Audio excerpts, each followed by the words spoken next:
A young nurse would buy food every evening, after her shift, for a homeless man near the hospital, but one day he grabbed her hand.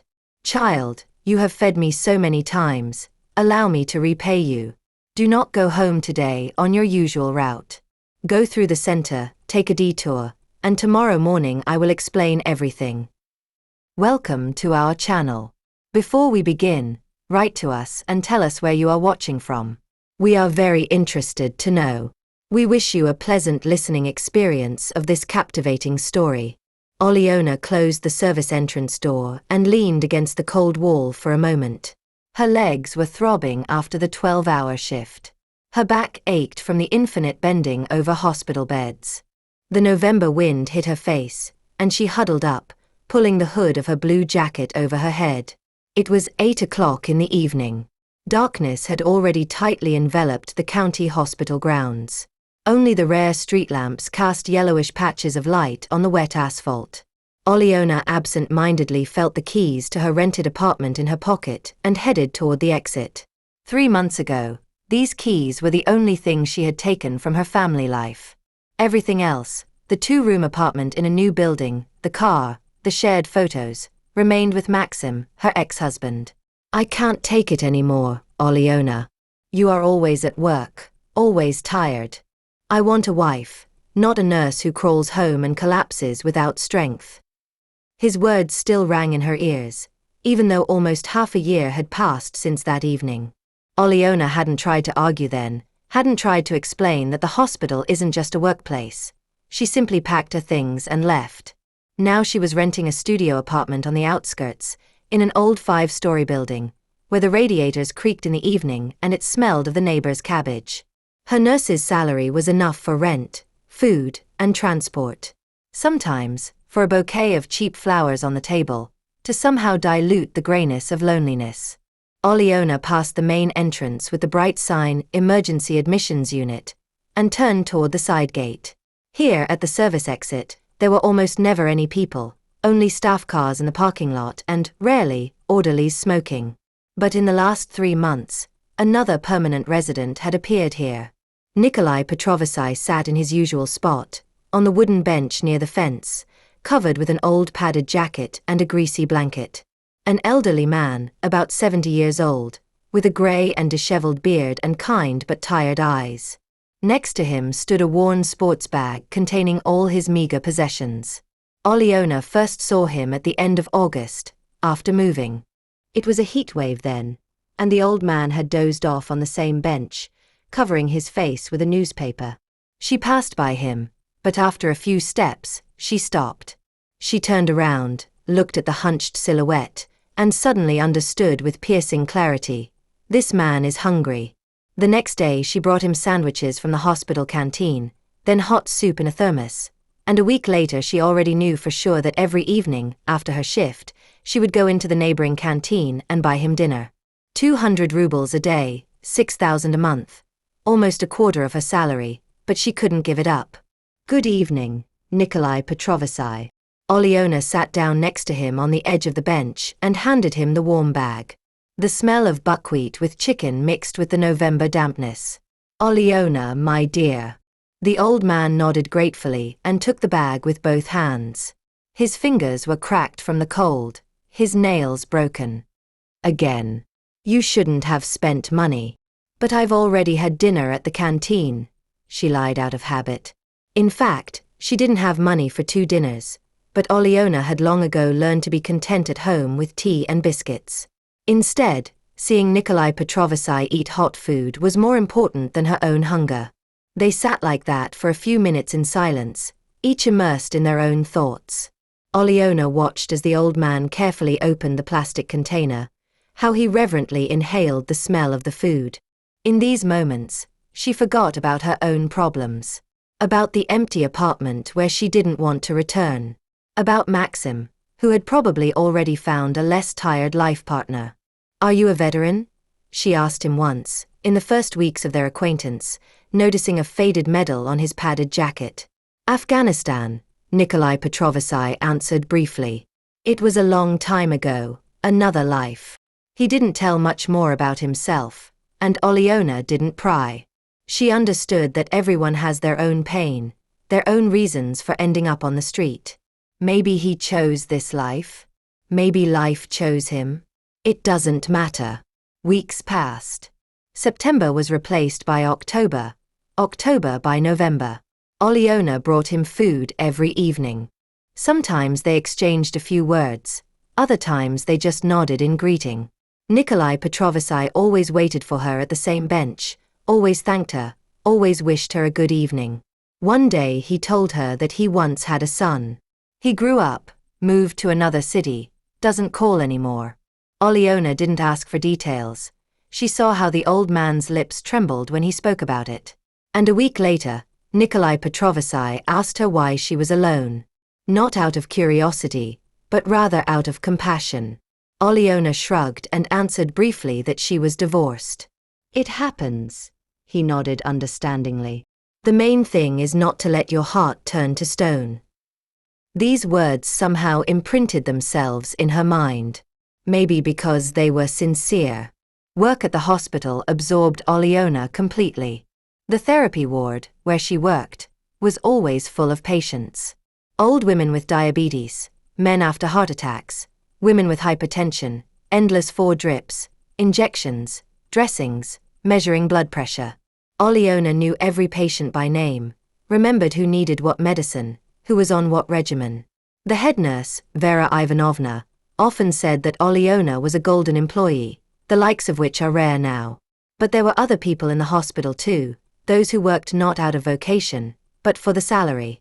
The orderly Igor, for example, a gloomy guy of about 30 years old, who walked around eternally with a dissatisfied face and snapped at any request.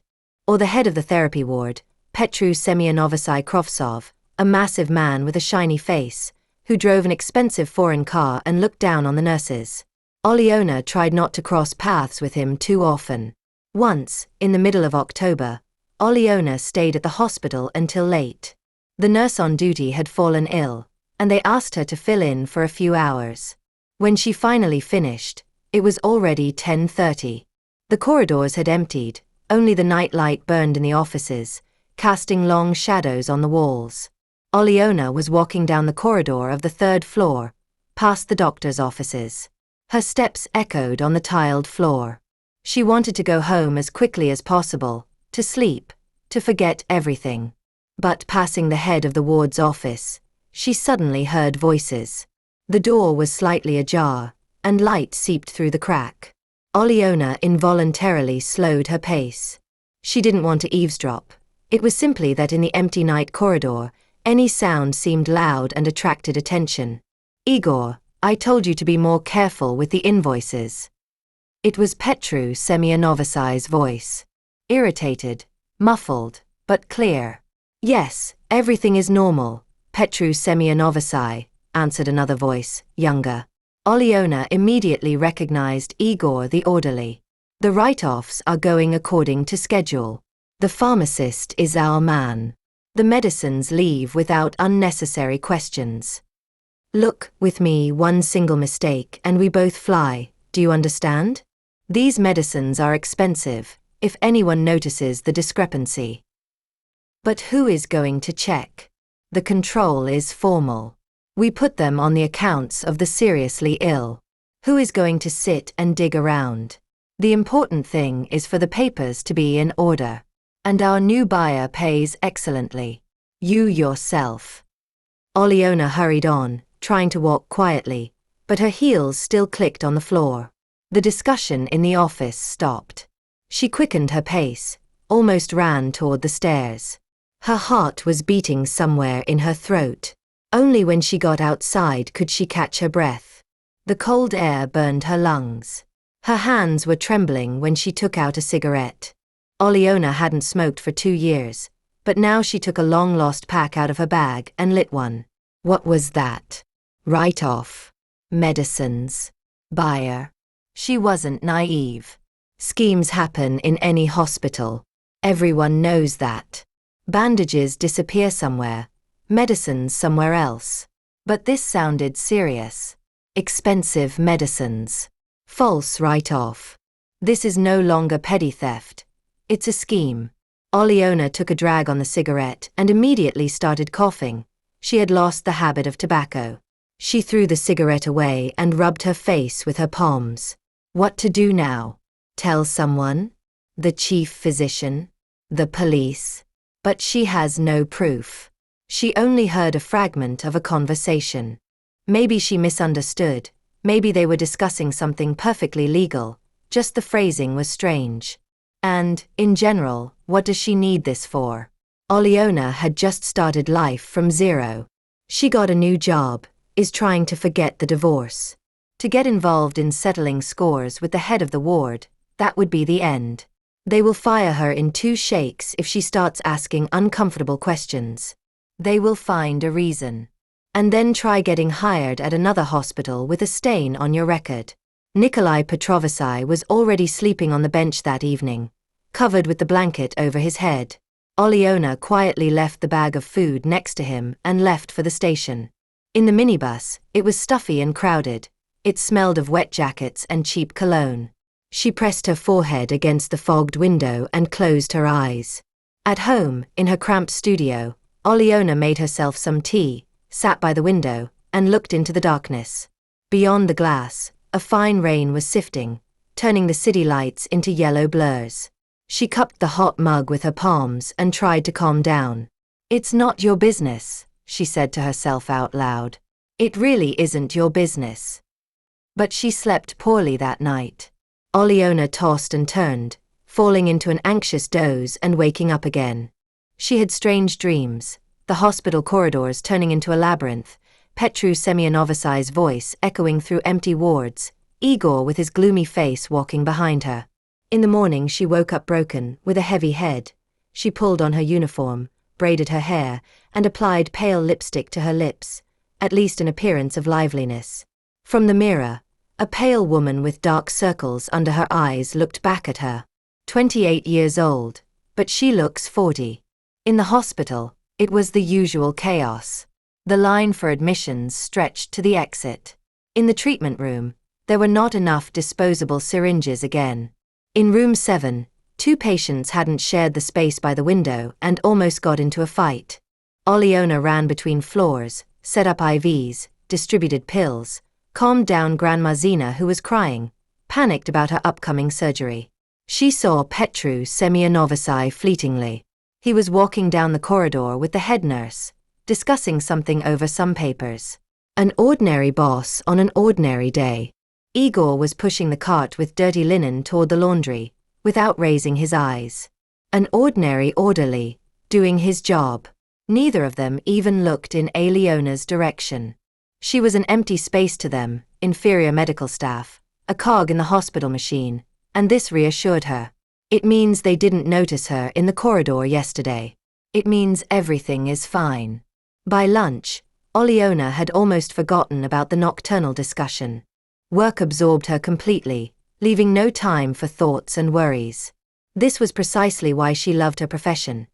When you are needed by people here and now, you don't have time to think about your own problems and fears. In the evening, as usual, she went into the canteen opposite the hospital and bought dinner for Nikolai Petrovsky. Buckwheat with a meat patty and sweet tea, the most filling meal she could get on her modest budget. The last banknotes until her salary rustled in her pocket, but that didn't matter. The old man was waiting on the bench and, when he saw her, he waved kindly. "How did the day go, Oleona?" he asked, taking the bag. "Normal."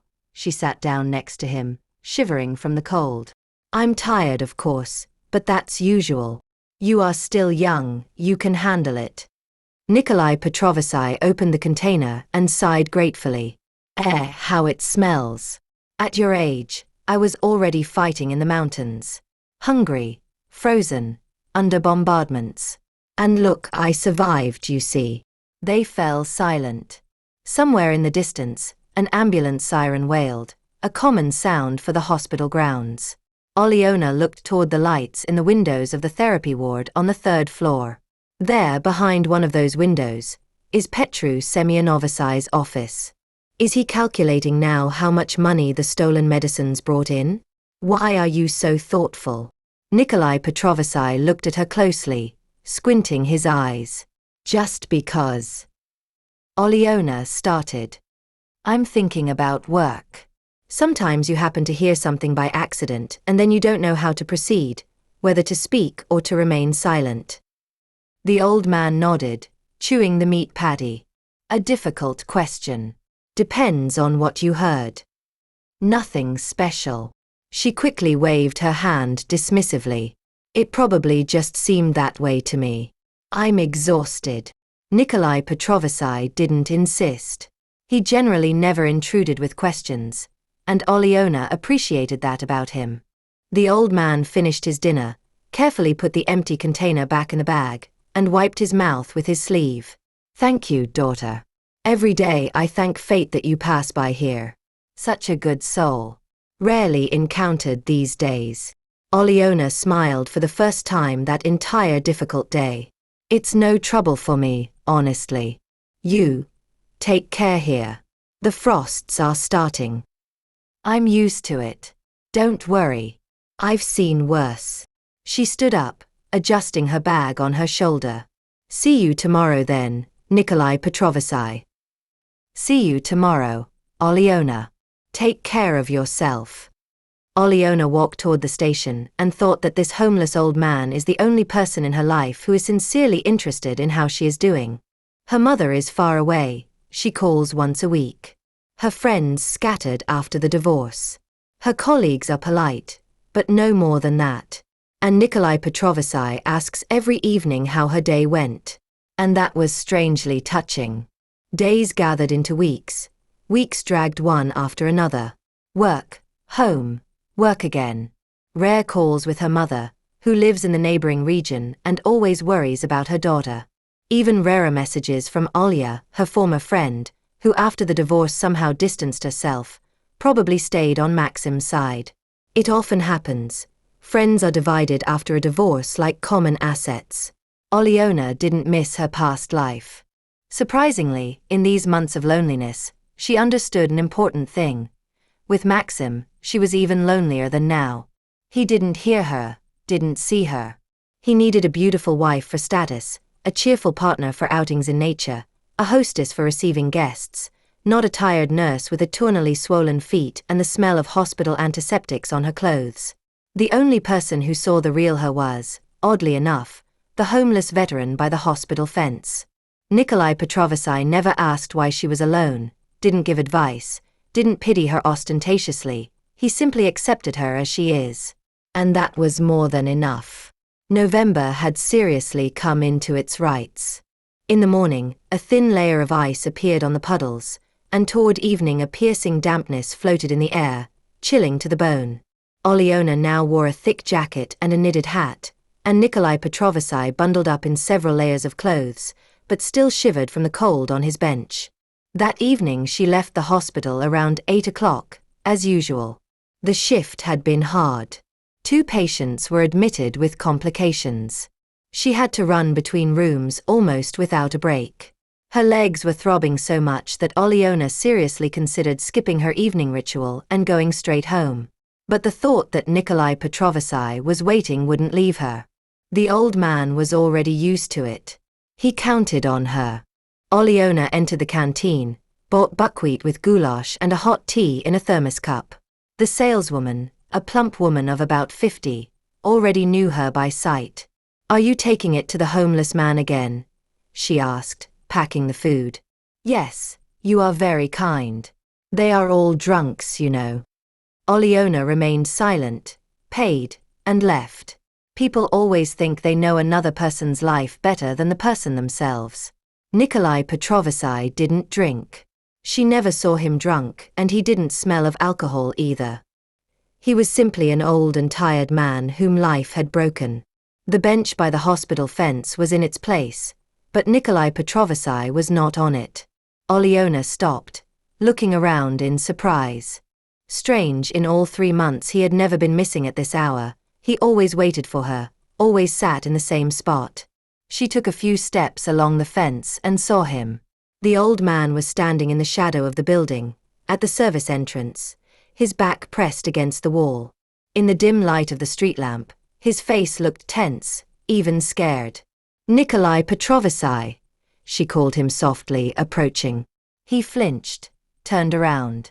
Seeing Oleona, he exhaled in relief, but the expression of anxiety didn't disappear from his face. Oleona, it's good that you came. I need to talk to you.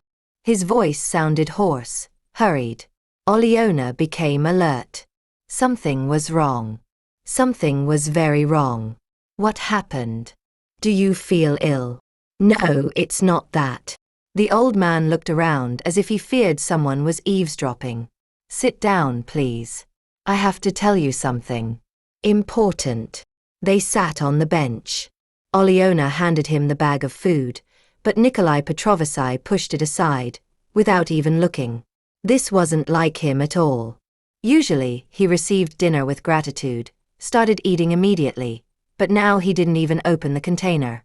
Listen to me carefully, child. He leaned toward her, lowering his voice almost to a whisper. Today, you must not go home on your usual route. Do you hear me? Under no circumstances. Oleona blinked in confusion. Excuse me. On what route? I don't understand. Don't go through the industrial zone.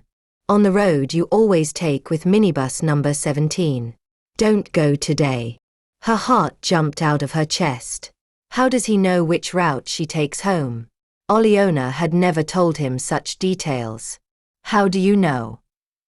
It doesn't matter from where, Nikolai Petrovsky interrupted her, squeezing her hand with his rough fingers. He squeezed it hard, almost painfully. Something else is important. Go through the center today. Take a detour. You can go by metro, you can go by bus, just not on the road you usually take. Promise me. In his eyes, one could read a fear so real, a plea so desperate, that Oleona felt a cold shiver down her spine. Nikolai Petrovsky, what is happening? You are scaring me. You need to be scared, so you will listen to me. He wouldn't let go of her hand. You've fed me so many times, you've done me so much good. Allow me to repay you at least once. Allow me to save you.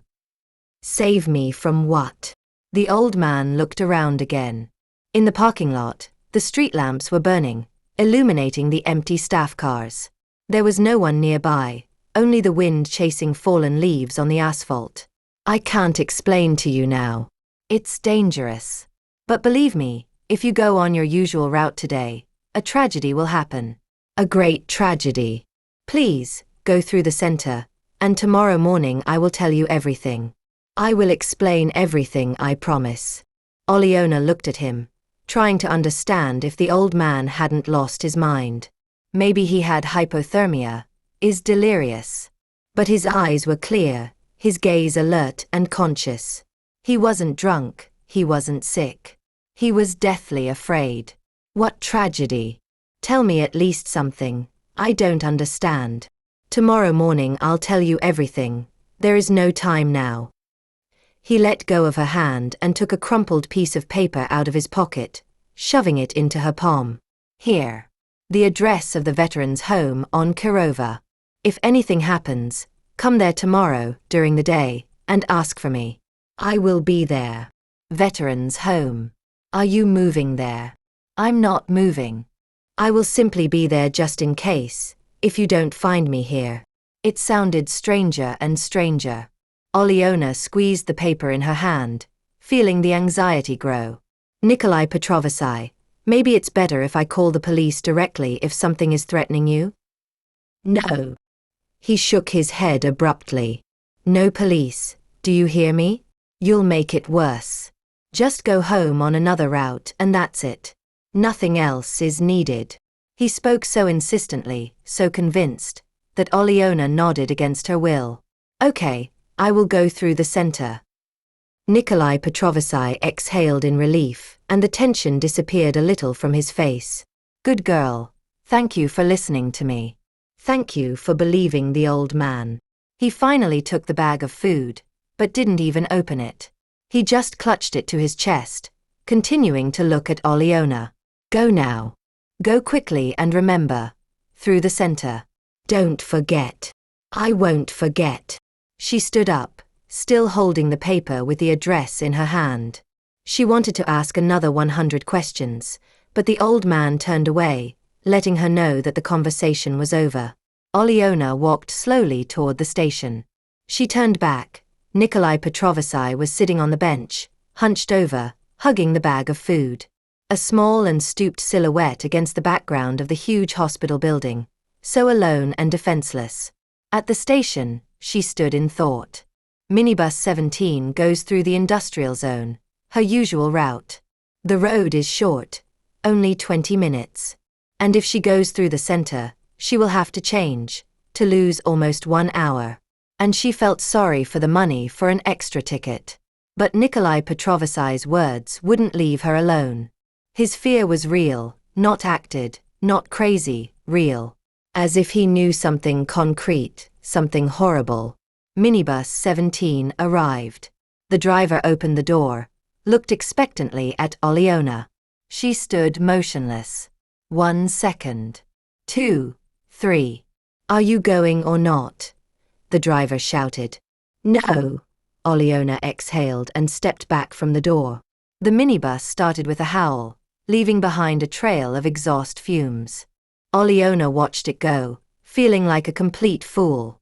Look at that, she let herself be convinced by a homeless old man. Maybe he really has something wrong with his head, senile dementia, persecution mania, but she had already made the decision. She turned and walked toward the metro. Let it be longer, let it be more expensive, but calmer, at least for her own peace of mind. Tomorrow she will find out what all this meant. In the metro, it was stuffy and noisy. Olyona sat by the window, pressed her forehead against the fogged glass. The lights of the stations sped past her. The faces of the other passengers merged into a grey mass. She smoothed out the crumpled paper Nikolai Petrovsky had given her.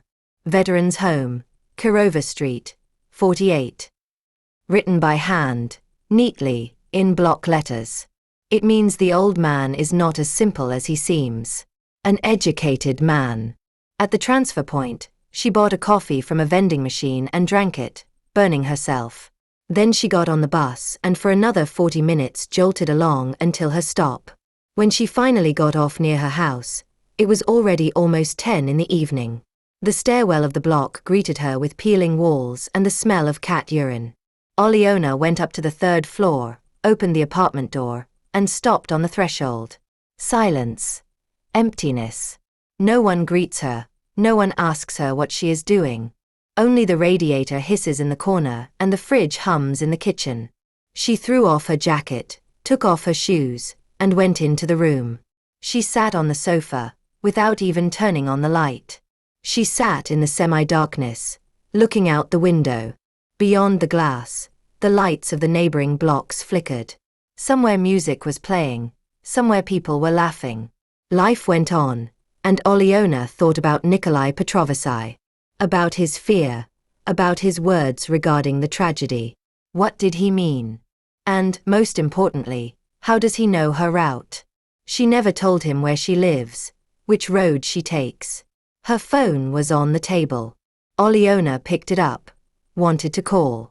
Who? Her mother? To tell her what? Hi, Mom. A homeless grandpa warned me that I'm not allowed to go home on my usual route. Wonderful. Her mother will immediately decide that her daughter has completely lost her mind. She put the phone back and went to the kitchen. She made herself tea, took out biscuits, ate mechanically, without tasting anything. Thoughts swarmed in her head, not letting her calm down. Does it have to do with that discussion? With what she overheard by accident? The write-off, the medicines? No. Nonsense. Petru Semyonovsky and Igor don't even know she heard. They don't notice her at all. To them, she is an empty space, a faceless nurse. Olyona drank her tea and went to bed without undressing, covered herself with a duvet, and closed her eyes. But sleep wouldn't come. She tossed and turned, falling into an anxious doze, from which she emerged every half hour. She dreamed of the hospital. Long corridors, turning into a labyrinth. Petru Semyonovsky's voice coming from somewhere far away. Nikolai Petrovsky standing next to the bench and pointing at something behind her. She turned around, but there was only darkness. Olyona woke up in a cold sweat around 5 in the morning. Outside it was still dark, but she had to get up anyway. Her shift starts at 7. She dragged herself to the shower, stood under the hot streams, trying to wash away the remnants of the nocturnal nightmares. She dressed, drank coffee, and thought all the time about what Nikolai Petrovsky would tell her today. Will he explain the strange words, or will it simply turn out that the old man really lost his mind? Outside it was still dark and cold. Olyona walked toward the station, bundling up in her jacket. The rare passers-by hurried with their business, without paying attention to each other. The city was waking up slowly, reluctantly. The bus took her to the metro. In the carriage, she took out her phone, absent-mindedly scrolled through the news. Weather, politics, a scandal with a celebrity. And suddenly she came across a headline that made the blood freeze in her veins. Nocturnal road accident in the industrial zone. A woman died under the wheels of a truck. Olyona pressed the link with trembling fingers. The text danced before her eyes. Yesterday, around 9:30 in the evening, in the industrial zone on Zavodskaya Street, a road accident with a fatal outcome occurred. A KAMAZ truck hit a woman on the pedestrian crossing near the public transport stop. The driver fled the scene. The identity of the deceased is being established.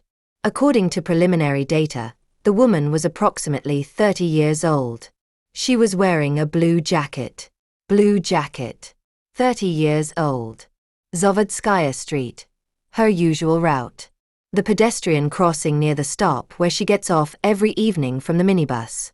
The phone slipped from her hands and fell on the floor of the carriage.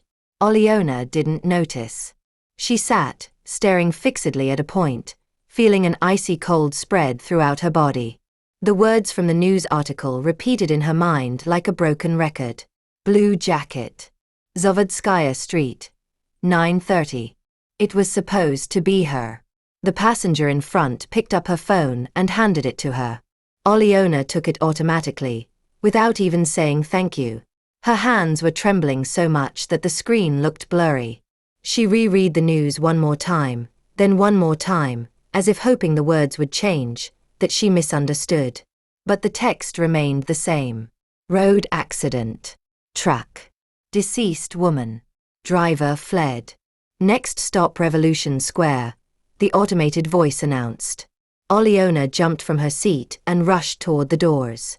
She needed to get out, to breathe air, to gather her thoughts. The carriage swayed at the curve and she grabbed the handrail so as not to fall. The doors opened and she jumped onto the platform. Here it was crowded, the morning rush hour. Crowds of people rushing to work bypassed her on both sides. Someone touched her with their shoulder, someone muttered discontentedly.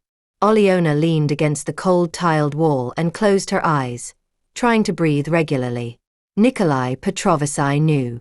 He knew this would happen, he warned her, he forced her to go on another road, he saved her life. But how could he know? Did he somehow overhear someone's conversation by accident, see something suspect, or it wasn't an accident at all? The thought pierced her like an electric shock. Olyona suddenly opened her eyes. No, it couldn't be a coincidence. The truck that hit the woman and fled was on exactly the road she always takes. Exactly at the time she usually gets off the minibus there, and the deceased was approximately her age, wearing a blue jacket. Someone tried to kill her. Her legs turned to jelly. Olyona slid slowly down the wall, crouching directly onto the dirty floor of the bus stop. People walked around her. Someone looked askance, with suspicion.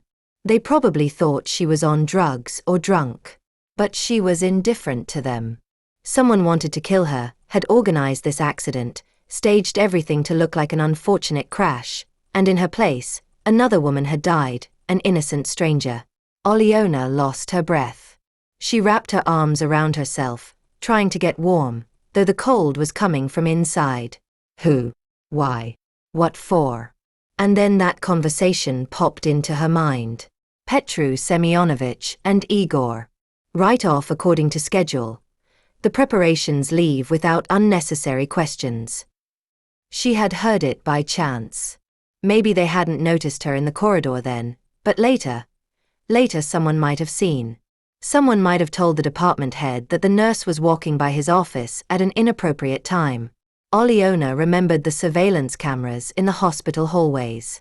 Of course, they could have watched the recording, seen that she was passing by exactly at the moment they were talking, and decided she had heard too much. "Miss, are you feeling unwell? Should I call for help?" An elderly woman leaned over her with a worried look. "No, thank you." Oleona stood up with difficulty. "I'm fine. I just got dizzy. Blood pressure fluctuates, probably. Young people don't take care of their health at all." The woman shook her head and walked on. Oleona leaned against the wall, waiting for the dizziness to pass. She had to think, to figure out what to do next. Nikolai Petrovich, he knew everything. He promised he would explain everything this morning. She had to find him, talk to him, find out the details. Only then would she be able to understand what was happening. Oleona looked at her watch.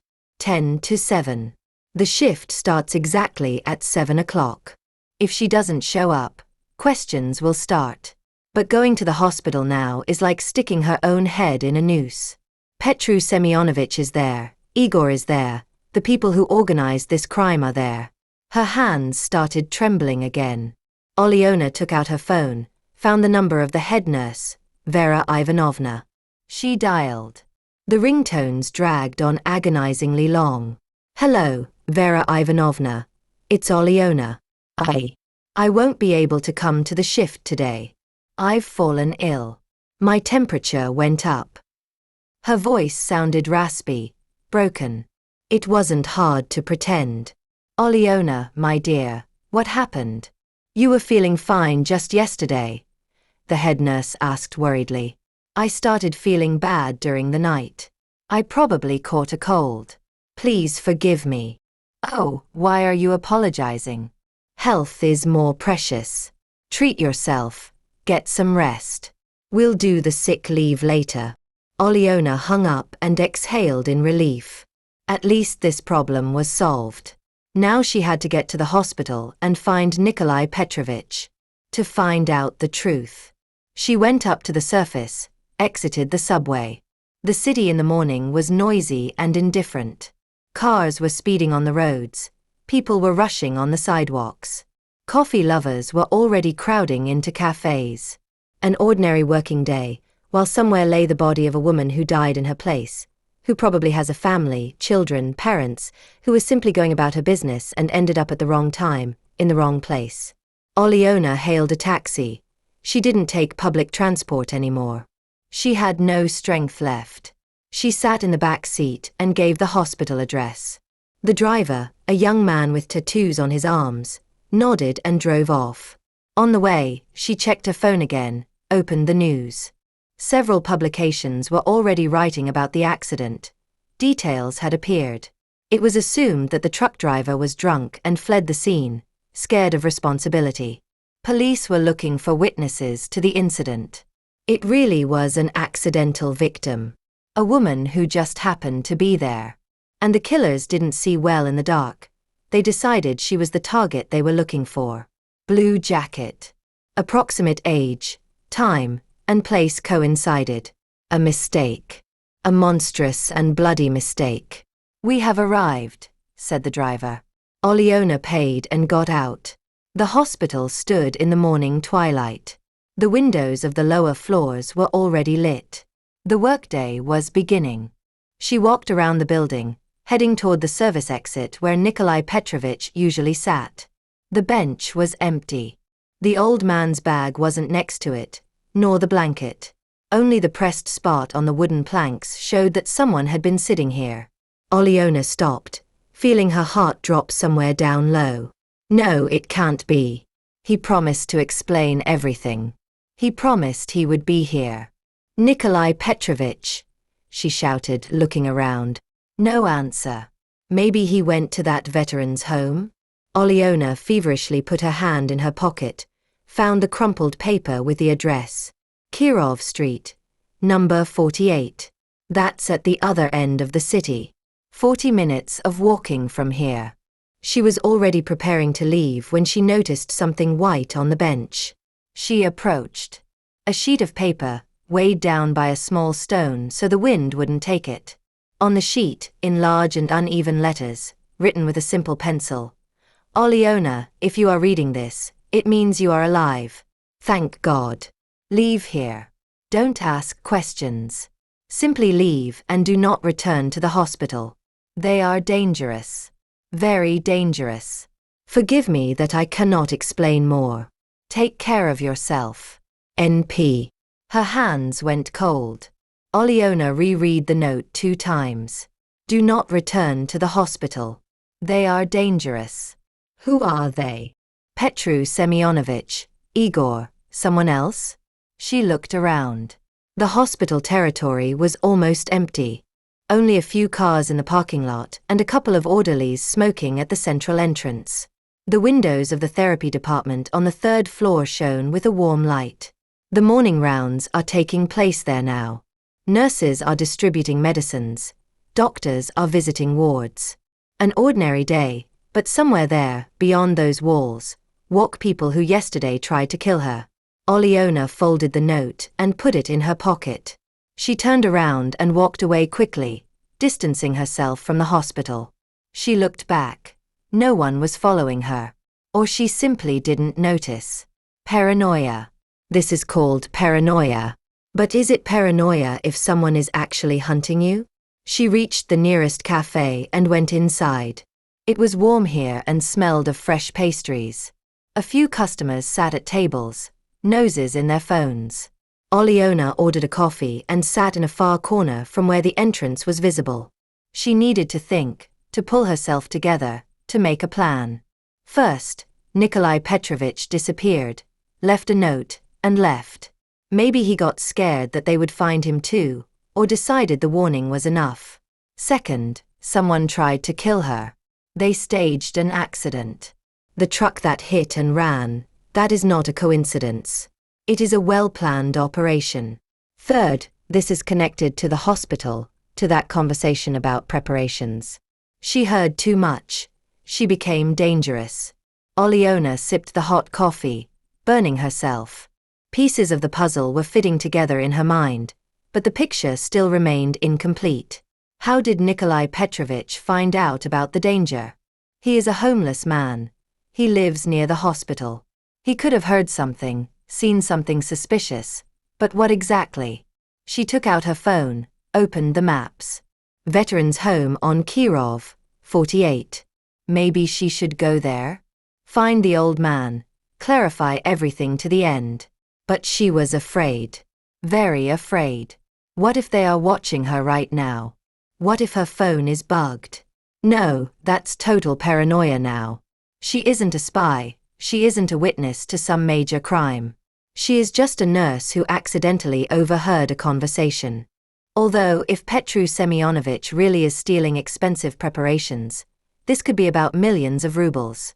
Oncology drugs, immunosuppressants, they cost crazy money.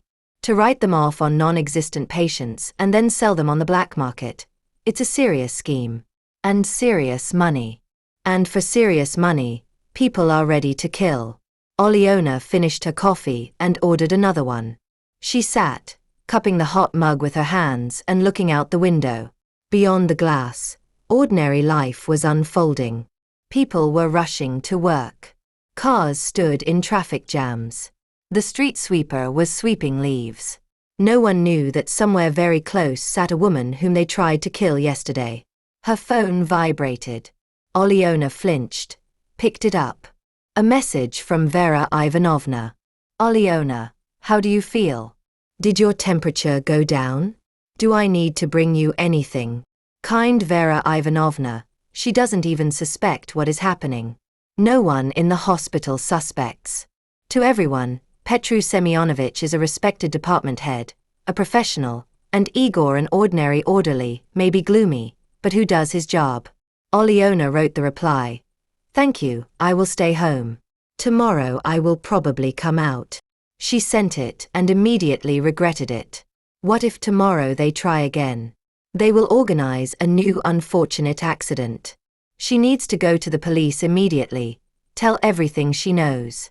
About the overheard conversation, about Nikolai Petrovich's warning, about the accident. Let them sort it out. That is their job. She stood up, paid, and left the cafe. The nearest police station was 2 blocks away. Olyona walked quickly, looking over her shoulder. The morning streets were filling with people, but she felt completely alone. The police station was in an old brick building. Olyona climbed the steps, pushed the heavy door. Inside it smelled of a government institution and cigarettes. Behind the counter, the duty officer, a man of about 40 years with a tired face, raised his eyes to her. I'm listening. I need to file a complaint. Against me. There was an attempted murder against me. It sounded stupid, naive. The officer narrowed his eyes. Attempted. Tell me in more detail. Olyona took a deep breath and began to speak about the conversation in the hospital, about the writing off of preparations, about the homeless veteran's warning, about the accident that happened in her place. She spoke incoherently, getting confused, sometimes returning to what she had already said. The officer listened with a stone face, rarely noting something in a notebook. When she finished, a heavy pause settled. You claim that someone organized a traffic accident specifically for you? Yes, exactly so. On what basis do you believe this? I explained to you. The time, the place, the description, everything coincides. I was warned not to go on that road. You were warned by a homeless man, the officer looked at his notes, who has now disappeared and left you a note. Yes, you can see this note. Olyona put her hand in her pocket, took out the crumpled sheet, handed it to the officer. He took it, read it, gave it back. I understand. But do you have evidence that preparations are being stolen in the hospital? No, but I heard the conversation. You heard it. By chance. A fragment of a conversation. Olyona felt anger lighting up in her chest. You don't believe me. The officer sighed, rubbed the bridge of his nose. Look, citizen. What is your name? Olyona Morozova. Look. Olyona Morozova. People come to us every day with various stories. Someone thinks they are being followed, someone that they want to poison them. Do you understand what I am talking about? I am not crazy. Her voice broke into a shout. A few policemen passing by turned around. I didn't say that. The officer raised his hands placatingly. But the facts are as follows. We have a traffic accident in which a woman died. The driver fled. Yes, it is a tragedy. They confused us. They thought it was me. On what basis?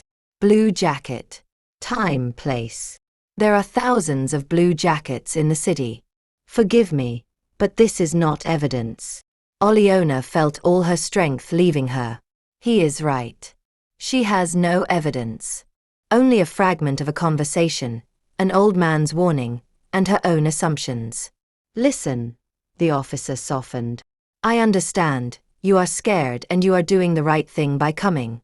We will take your complaint, we will check the information about the hospital, but this takes time. And for the moment, I advise you to be more careful, walk less alone in the dark. And that's it. For the moment, that's it.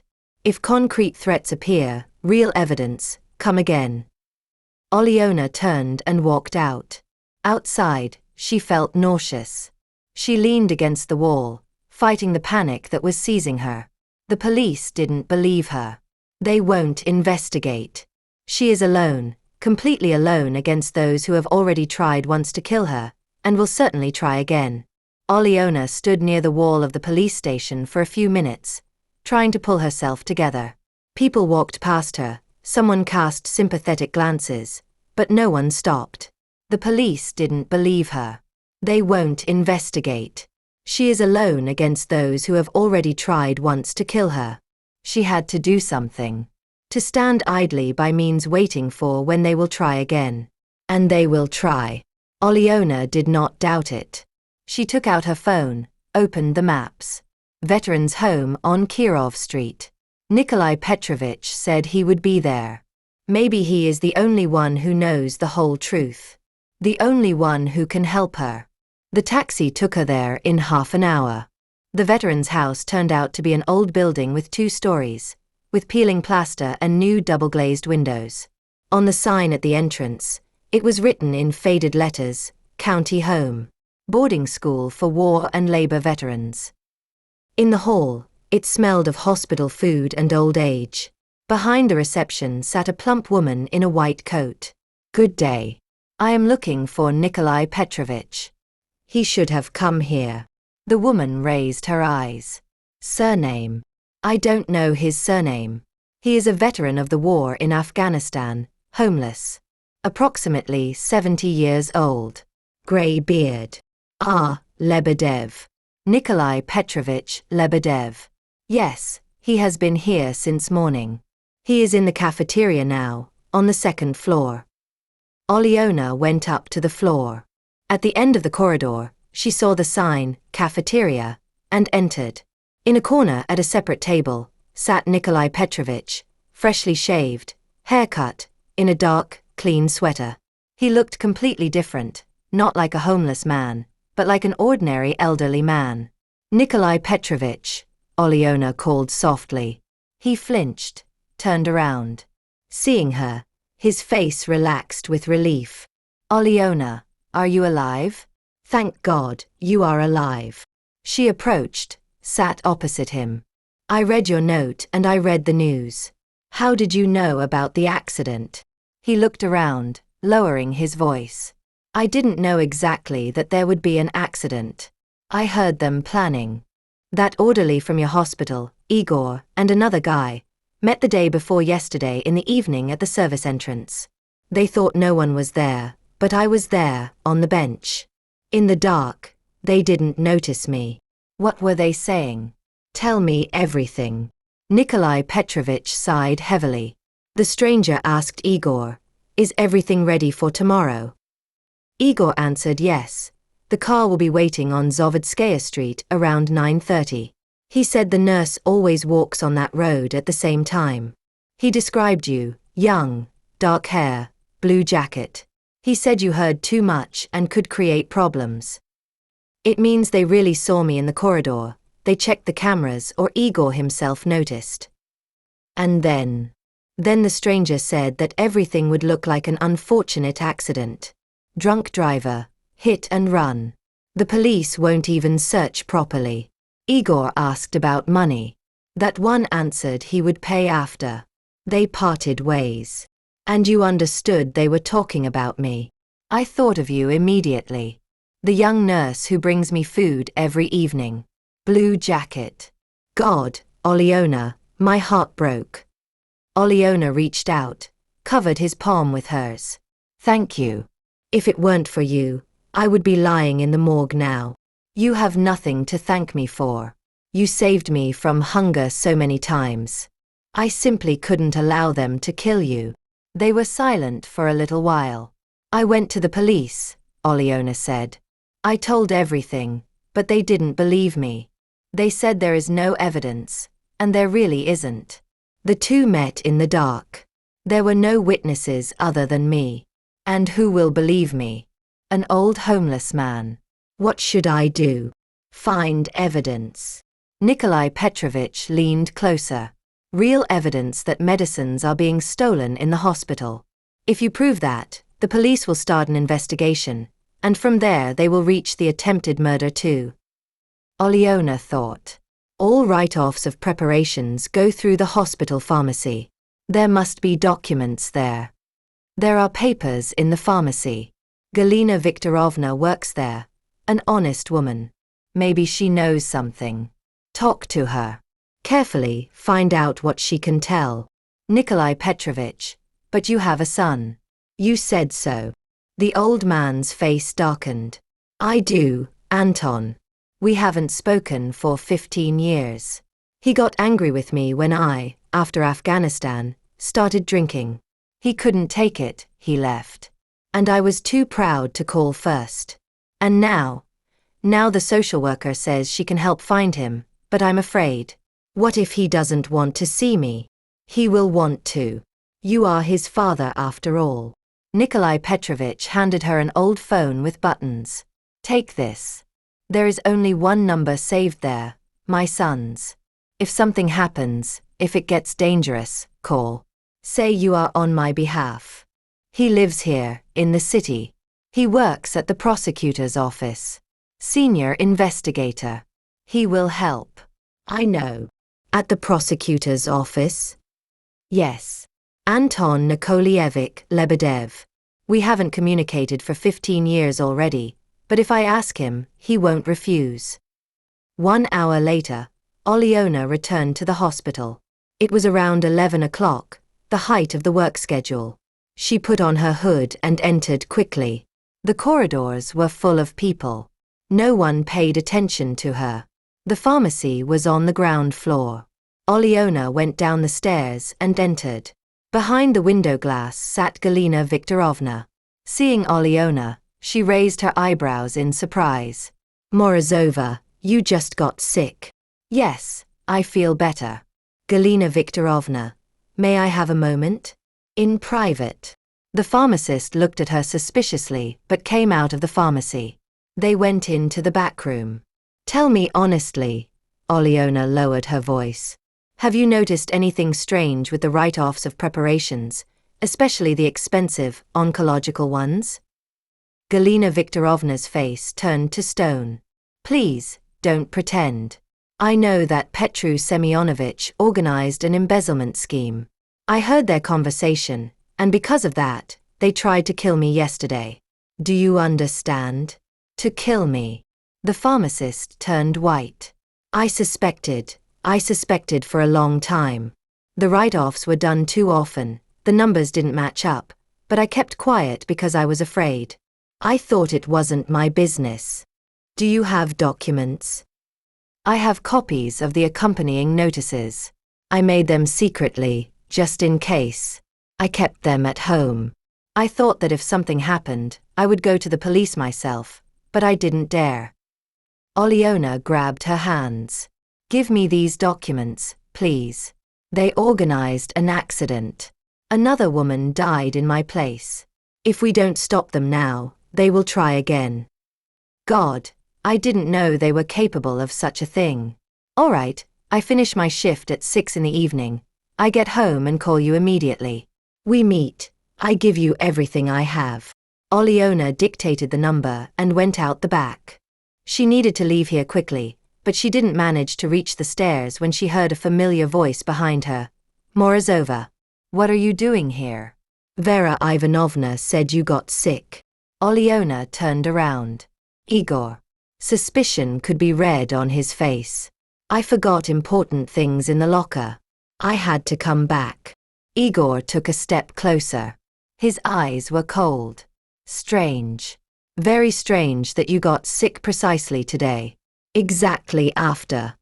He didn't finish, but Olyona understood. Igor knew the plan had failed. I have to go. Wait, let's talk. A nurse with a stretcher appeared in the corridor. Igor stepped back, and Olyona quickly passed him. Almost running, she rushed toward the exit. Behind her, she felt his heavy, threatening gaze. Olyona got into the taxi and only then allowed herself to exhale. Her phone vibrated. Unknown number. Hello, good day. I am Anton Lebedev, senior investigator at the prosecutor's office. My father just called me. The voice was muffled, tense. Nikolai Petrovich.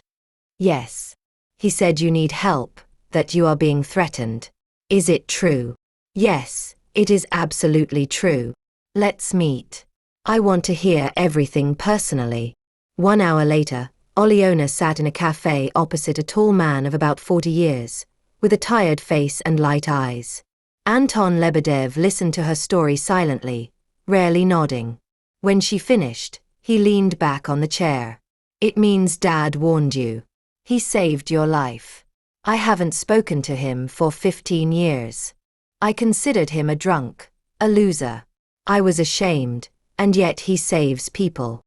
He suffers very much that you do not communicate. Anton nodded, without raising his eyes. I will go to him. After we finish with this case, I will talk, I will ask for forgiveness. He took out a voice recorder. Tell everything once again. Officially. Then we will take the documents from the pharmacist and start the investigation. And I ask you not to go anywhere out of the house for the moment. It is dangerous. Here is my number.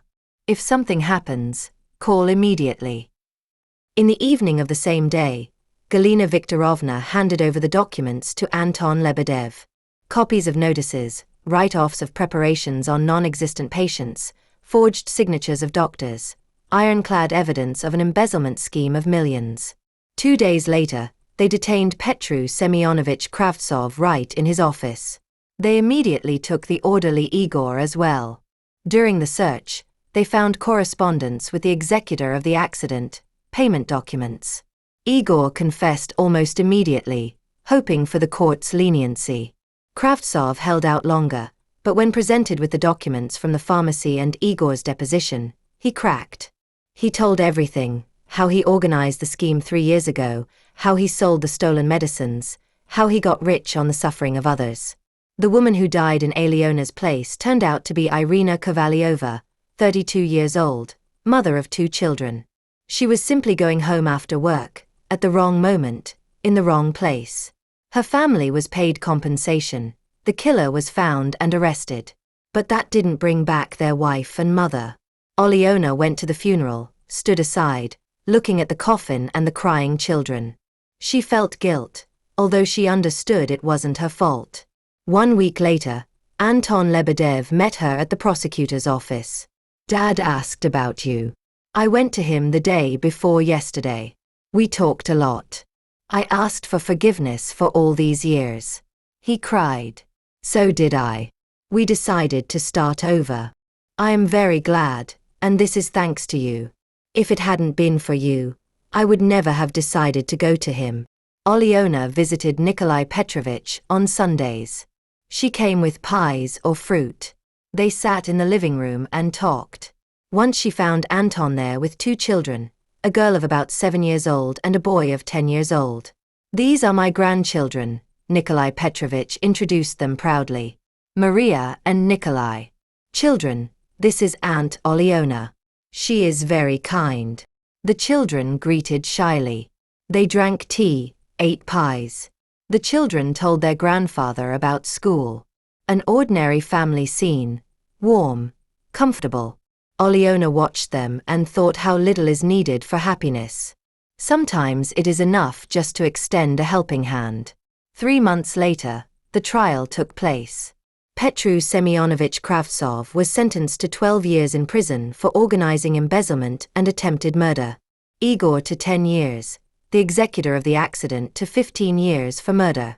Justice triumphed. Alyona found a new job at a private clinic. The salary was higher, the conditions better, the team united. She was gradually recovering, leaving behind fears and nightmares. And half a year later, she met a man, a doctor in the neighboring department of the clinic. They started communicating, then dating. He was kind, attentive, understanding, didn't ask the impossible of her, accepted her as she is. One evening, when they were walking in the park, he asked, "Why did you choose the profession of a nurse?" "It is so hard." Alyona thought, "Because I want to help people? Because I know that sometimes even the smallest help can change someone's life. It can save it." He nodded, put his arm around her shoulders. "You are amazing. Do you know that?" Alyona smiled. No, she didn't consider herself amazing. She simply did what she considered right.